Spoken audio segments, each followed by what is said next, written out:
একটা কিছু বলি যে আমি তোমাদের যে বিভিন্ন বিষয়ে মোটিভেশন দেই, আমি কার কাছ থেকে শিখছি জানো মোটিভেশনগুলো? এই যে তাবিজ সৈদির কাছ থেকে, রায়হানদের কাছ থেকে, অভিজিৎদের কাছ থেকে। আমি তাবিজ সৈদির বাসায় যা করেছি, তাবিজ সৈদিকে মনে হয় 5-6টা মানে শর্ট সিলেবাসের অধ্যায়গুলো মনে হয় আমি করেছি। এই যে ফিজিক্স 5টা না 6টা অধ্যায়, তাবিজ 5-6টা অধ্যায় মনে হয় বাসায় আমি করেছি মোটামুটি জিনিসগুলো। তারপর এখানে আসি করতো মানে এসএসসি রেজাল্ট মনে হয় বের হওয়ার আগে, না রায়হান? বের হওয়ার আগে।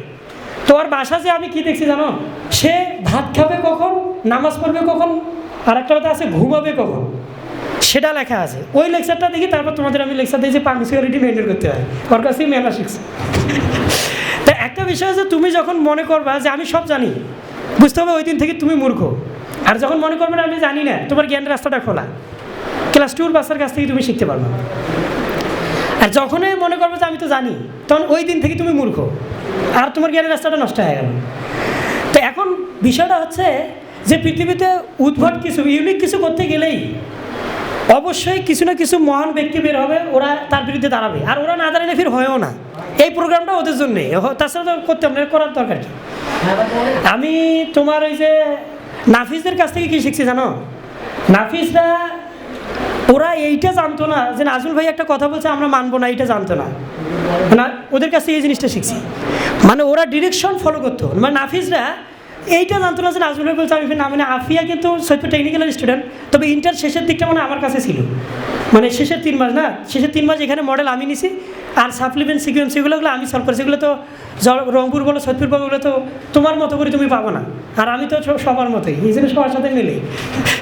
তা এখন এই জলঢাকায় এইবার আমাদের এই ডিগ্রি সরকারি কলেজ না, আমাদের এই কলেজের স্টুডেন্ট ঢাকা বিশ্ববিদ্যালয়ে চান্স পাইছে, সব সাবজেক্ট আমিই করাইছি। আমার মানে 1 মিনিটের জন্য জলঢাকায় সে কোথাও পড়েনি, 1টা মিনিটের জন্য কোনো স্যারের কাছে পড়েনি, সে ঢাবিতে পড়ে এখন। আর শুধু ও তো না, এই তুমি কোন ব্যাচে? জাহিরুর কত সালের? তা ভুলে গেছি বয়স। হ্যাঁ, জাহিরুর 21 সালের। তুমি বলো সেই সময় কিন্তু আমি ম্যাথ করাইতাম না, 21 সালে হায়ার ম্যাথ করাইতাম না ইন্টারের, ওকে আমি সব সাবজেক্ট করাছি। ও আর কোথাও পড়ে নাই বলো তো, ওই ম্যাথটা করতো, অবশ্যই ম্যাথটা করতো, কিন্তু ওকে আমি করাছি। আর নিজের প্র্যাকটিস ছিল, মানে নিজের প্রচেষ্টা ছিল, আর আমি করাইছি। সেই 21 সালে ঢাকা বিশ্ববিদ্যালয়ের স্টুডেন্ট তৈরি করছি আমি এই আমাদের জলঢাকা ডিগ্রি সরকারি কলেজ থেকে, বুঝছো? শুধু ওইটা তো না, আমার কথা শোনো, ওইটা তো শুধু না, আমার দুর্জয় তোমাদের তো হায়ার ম্যাথ করেনি না, আর দুর্জয়দের হায়ার ম্যাথ করেনি, কিন্তু সব সাবজেক্ট হয় আমার ডিরেকশনে করছে, আমি করেছি। আমি এমন না যে একটা টিচার ভাড়া করছি, টিচার ভাড়া করে কোচিং হয়? টিচার ভাড়া করে কখনো কোচিং সম্ভব না। আমার প্রতিষ্ঠানে আমি যেটা বুঝবো, আমি যেটা চাইবো, আর একটা টিচার ভাড়া করি কোনোদিন সম্ভব হবে না। আমরা তো উদ্ভাসের স্টুডেন্ট, এরা উদ্ভাসের স্টুডেন্ট, দেখছো? বাস্তবতা সত্য তো সত্যই, তাই না? যে সবচেয়ে যেগুলো উদ্ভাস প্রথম র্যাঙ্কে আছে তারা টিচার দিতে পারতেছে। তুমি এমনি নর্মালিগুলো দেখো তো দেখি, কোচিংয়ে ক্লাস হয়, ওই যে ফিজিক্স 3 দিন, কেমিস্ট্রি 3 দিন, একদিন স্যার নাই, একই অধ্যায় প্রতিদিন করায়, কাহিনী তো চলেই। বাস্তবতা কঠিন। তো এখন আমি তোমাদের বলি, যারা এখানে সবাই আছে, এখন সবাই তো আমার স্টুডেন্ট, এখন আমি কিন্তু বুঝে যায় না, এই দেখছো না স্যারটা। এখন কথা হলো যে সবাই আমার স্টুডেন্ট। একটা কথা শুধু বলি, যদি জ্ঞানের দরজা খোলা রাখতে চাও, শুধু একটা কথা মাথায় রাখবা যে আমি শিখবো, এই সেন্সটা মাথায় থাকলেই তুমি শিখতে পারবা। আর একটা কথা খেয়াল রাখবা যে কারো বিষয়ে খারাপ ধারণা রাখবা না। আমি একটা টিচার, শোনো এখানে নতুন তো ছোটো অনেক স্টুডেন্ট আছেও, যে আমি একজন টিচার, যদি বিকৃত মস্তিষ্কের টিচার আমি হই, তাহলে আমি কি করবো? আমার যেহেতু দুর্বলতা আছে, আমি আমার স্টুডেন্টদের এমনভাবে ঘুরে ফিরে পেঁচাপেচি করে এমন কতগুলো কথা বলবো যেন পৃথিবীর কোনো টিচারকে তোমাদের টিচারই মনে না হয়, যেন আমি শুধু একাই টিচার। বুঝতে হবে আমার মস্তিষ্কটা বিকৃত হয়েছে।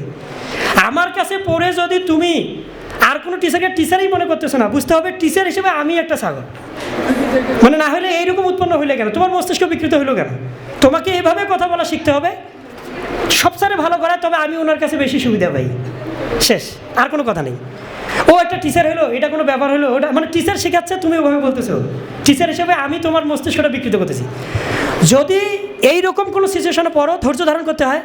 কোনো টিচারের কাছে পড়ে যদি আরেকটা টিচার সম্পর্কে খারাপ ধারণা আসে, তোমার জীবনের জন্য বলতেছি আগে সেখান থেকে সরো, কারণ ওটা একটা ফিতনা, ওর কাছে থাকিও না।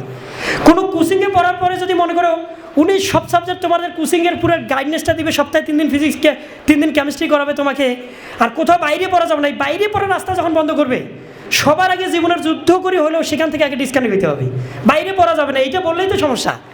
কারণ কি জানো, বড় আছে দেশগুলো বোঝা যায়। আর আল্লাহ তোমাকে কত ভালোবাসেন সেটা নির্ভর করতেছে যে তোমার পাশে আল্লাহ কাকে দাঁড় করেছেন। আমি কিন্তু অনেকজনের কাছে শিখছি ইনশাআল্লাহ, ডিমলা, সৈয়দপুর, রংপুর, ঢাকা, অনেক জায়গায় পড়ছি। তো এই জায়গাগুলো থেকে দেখলাম যে এটা সত্য কথা বলতেছে, একটু উদ্ভট মনে হইলেও 6 মাস পরে যেটা বুঝি নাই 6 ঘন্টায় সেটা বুঝছি।